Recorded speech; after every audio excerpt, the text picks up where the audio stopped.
नमस्ते मित्रों, मेरे YouTube चैनल में आपका स्वागत है। आज के वीडियो में हम आपको प्रतिदिन की तरह अधिक मास की कथा सुनाएंगे। अब तक की कथाओं को सुनकर आप सब यह तो समझ ही गए होंगे कि मलमास का महीना 3 साल के बाद एक बार आता है और इस अधिक मास के कौन देवता हैं और मलमास को पुरुषोत्तम नाम कैसे मिला।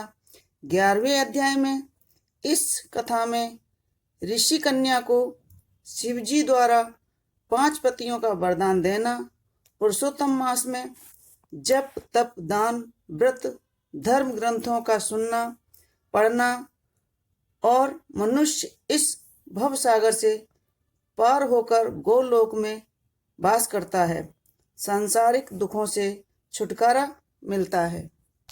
11वां अध्याय मेधावी ऋषि की पुत्री का घोर तप तथा शिव का उसे 5 पति का वरदान देना।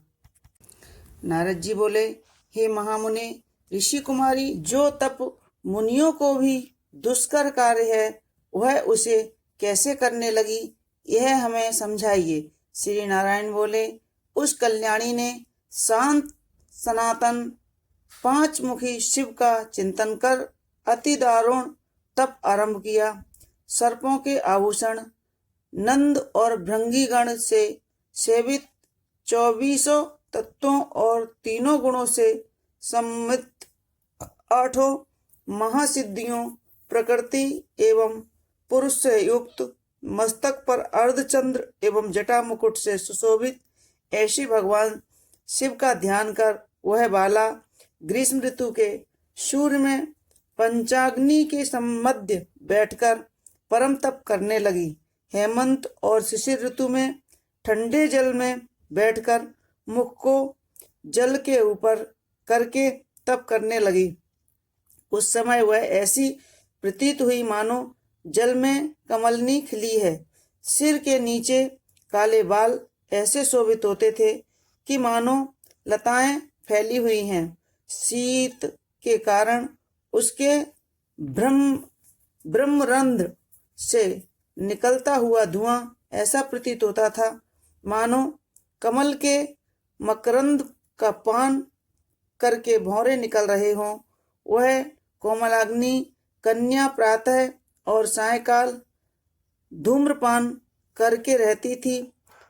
उसका कठोर तप सुनकर इंद्र बड़ा चिंतित हुआ। हे नंदन, सब देवताओं को सराहने योग्य से ऐसे तप में लगी हुई ऋषि कन्या को 9000 वर्ष बीत गए। तब पार्वती पति शंकर ने बाला के तप से प्रसन्न हो उसे अपने आगोचर रूप का दर्शन दिया। वह शिव का दर्शन पाकर झटपट खड़ी हो गई, मानो देह में प्राण वापस आ गए हों। वह तप से दुबली वाला सहष्टपुष्ट हो गई। हवा धूप और वर्षा से पीड़ित वह कन्या शिव को अत्यंत प्रिय लगी। तब कन्या ने नम्र हो शंकर जी को प्रणाम किया। फिर विश्व वंदित शंकर जी की मानसिक उपचारों से पूजा करके बड़ी श्रद्धा भाव से स्तुति करने लगी। कन्या बोली, हे पार्वती वल्लभ, हे प्राणनाथ, हे प्रभु, हे गर्भर्ग, हे भूतेश्वर, हे गौरी शंकर, हे शंभु, हे तम, हे सोम, सूर्य और अग्नि रूपी दिव्य त्रिनेत्र वाले मेरे आराध्य, हे मुंडमालधारी, आपको नमस्कार है। अनेक तापों से उत्पन्न पीड़ा वाले व्याधि से युक्त इस घोर संसार रूपी सागर में मुझे डूबे हुए दुष्ट काल रूपी सर्प को उग्र दाढ़ों से डसे हुए प्राणी भी आपकी शरण में आकर मुक्ति हो जाते हैं। हे विभो, आपने बाणासुर को अपनाया, राजा अलर्क की मारी हुई स्त्री को जीवित किया।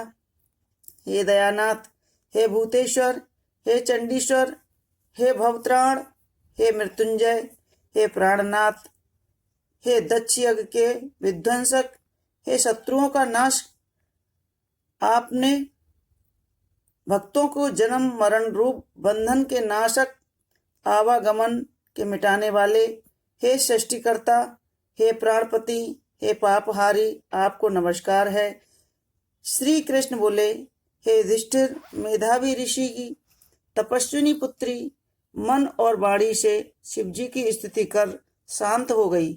ऋषि पुत्री के महाउग्र तप से युक्त उसकी स्तुति को सुन शिवजी बड़े प्रसन्न हुए और बोले, हे तपस्विनी, हे महाभागे, तेरा कल्याण हो, मन इच्छित वर मांग, मैं तुझ पर बहुत प्रसन्न हूँ, चिंता मत कर। हे राजन, महा आनंद से मग्न हुई कुमारी प्रसन्न हुए शिव के ऐसे वचन सुन बोली, हे दीनानाथ, दया सिंधु, यदि आप मेरे ऊपर प्रसन्न हैं तो मुझे मनवांछित पति दीजिए। हे प्रभु, देर मत करो। हे महादेव, मुझे पति दो, पति दो, श्रेष्ठ पति दो, मैं पति मांगती हूँ, इसके अतिरिक्त और कुछ नहीं चाहती। ऐसा कहकर वह चुप हो गई। महादेव जी यह सुन कर मुनि कन्या से बोले, हे मुनि कन्या, तूने जो कहा है वही होगा। तूने 5 बार पति पति कहकर वर मांगा है, इसलिए हे सुंदरी, तेरे 5 पति होंगे और वे सब सूरवीर, धर्म बेता, साधु, सत्यवादी, पराक्रमी, जवान, अपने गुणों से विख्यात, सत्य प्रतिज्ञ, जितेंद्रिय, तुझे सब सुख देने वाले और सभी गुणवान राजकुलोत्पन्न होंगे। श्री कृष्ण बोले। शंकर जी के ऐसे वचन सुनकर वह कांपती हुई बोली, हे उमाकांत, ऐसा अनीतपूर्ण वर देकर मेरा संसार में तमाशा न बनाएं, क्योंकि एक स्त्री का एक ही पति होता है। 5 पति वाली कोई स्त्री कहीं भी न देखी है और न सुनी है। हाँ, यह संभव है कि एक पुरुष के 5 स्त्रियां तो हो सकती हैं। हे शंभु, आपकी आराधिका होकर मैं 5 भर्ता वाली कैसे हो सकती हूँ? हे कृपानिधे, ऐसा कहना आपको शोभा नहीं देता है। मैं आपकी हूँ, अतः आपको ही लज्जा आनी चाहिए। कन्या के ऐसे वचन सुनकर शंकर जी फिर उससे बोले, हे भीरू, इस जगत में तुझको पति सुख नहीं मिला, परंतु तेरे अगले जन्म में जब तू अपने तपोबल से अयोनिज अग्निकुंड से उत्पन्न होगी, तब तू पति सुख को प्राप्त हो परम पद को पावेगी। तूने मेरे प्रिय स्वरूप दुर्वासा का अपमान किया है। हे शुभ्र, यदि दुर्वासा कुपित हो जाएं तो वे तीनों लोगों को भस्म कर दें। तूने अहंकार बस ब्रह्म तेज का तिरस्कार किया है और भगवान के प्रिय पुरुषोत्तम मास का सेवन नहीं किया है, जिसको श्री कृष्ण ने अपना सब ऐश्वर्य सौंपा है।